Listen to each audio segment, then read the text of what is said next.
Yo, I just got out of my first rehearsal for my first play festival where my play is being read and workshopped for the first time because I won 111 angel numbers. All right, what's going on? This is jam.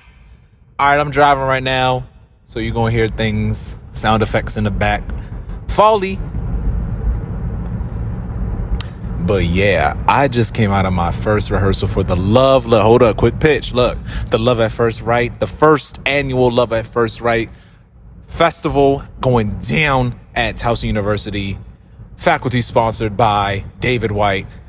Bro, yo, don't you know, like when you're in a dream and you're like in the dream and like you just in the dream, you don't really see yourself, you know you're experiencing something, and then people around you are just like, yo, hey, and you're like, hey, and they're like, you all right? And you're like, I think so.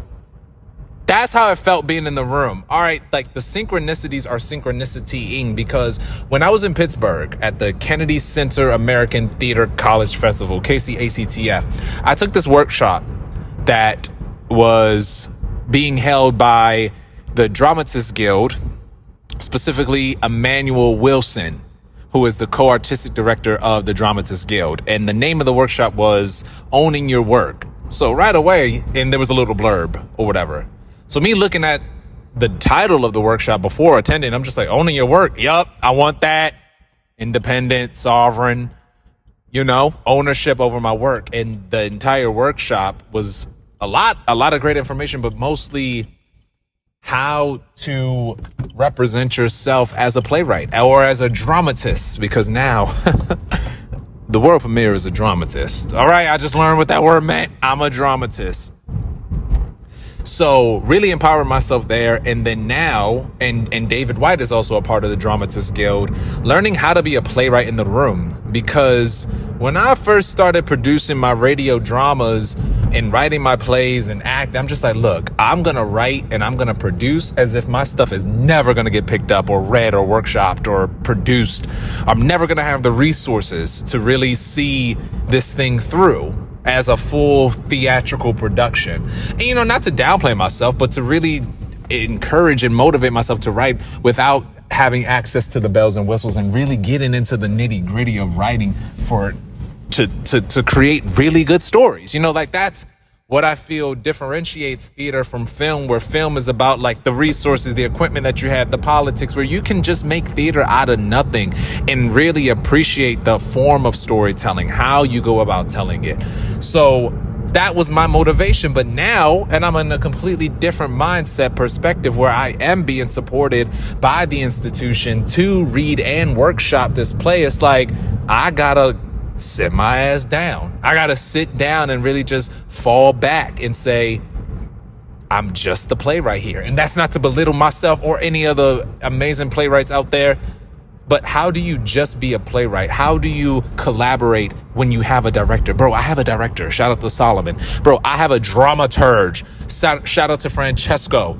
I have actors, incredible performers who are like also a part of everything else. And I'm just like, damn, y'all the hardest working in the industry. And then we got David White, and it's like, I'm just like, whoa, I'm a playwright, and I don't need to necessarily put on too much for myself. And an example of that I found was when I was given the chance to provide feedback in the rehearsal and the read through, and I'm already like using language like, yeah, so like when we do this production and David White, shout out to David White know how to talk, know how to get at constructive criticism. All right, where it's like, jam, you I know what you're headed for, but the production value and all of that, we ain't there yet. Just to sum it up, he ain't say exactly that, but to say, concern myself with how my play moves, with the art of it. And I'm just like, bro, like, this is crazy, because if I want to be out here and producing by myself, I'm not just thinking of my art. Now, I love my art and I'm the greatest playwright ever.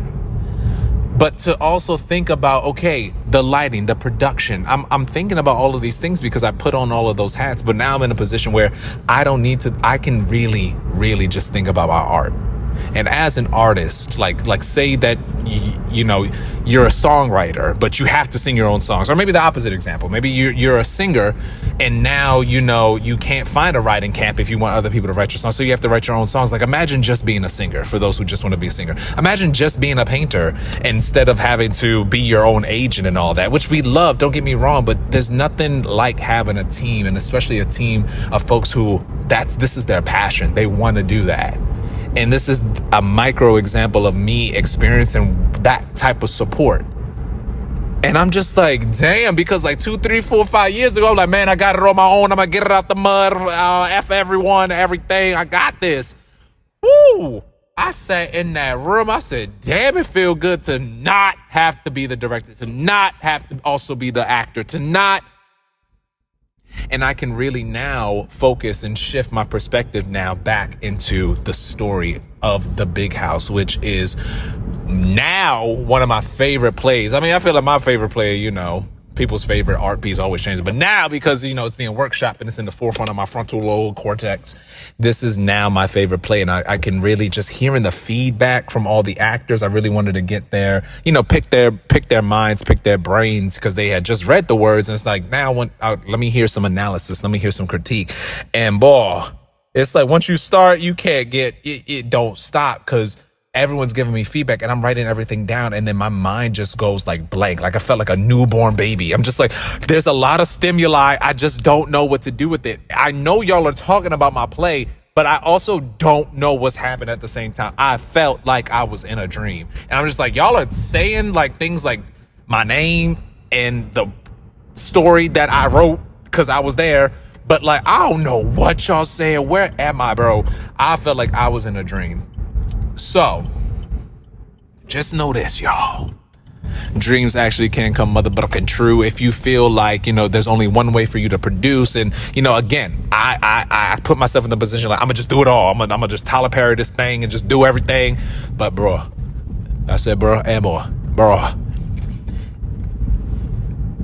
if you have the opportunity and an opportunity presents itself, if you know that the type of work that because some work doesn't call for a team to be involved. But if you have that opportunity and it's presented to you, begin to shift, begin to change. And I think that that's what I'm experiencing right now, is just saying like, damn, Jam, you really had your mind set on one way. And it helped me to produce it, you know, like write plays as in write plays.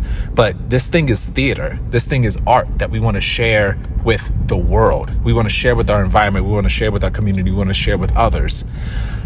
How do you assign yourself a role? And I'm grateful because this Love at First Wright is all about the playwright. I mean, it's in the title, like Love at First Wright. So how do I be the playwright? And Jam, you did it. And this is me talking to myself like, Jam, you did a great job. You did the thing. Jam Boom Boom did the thing.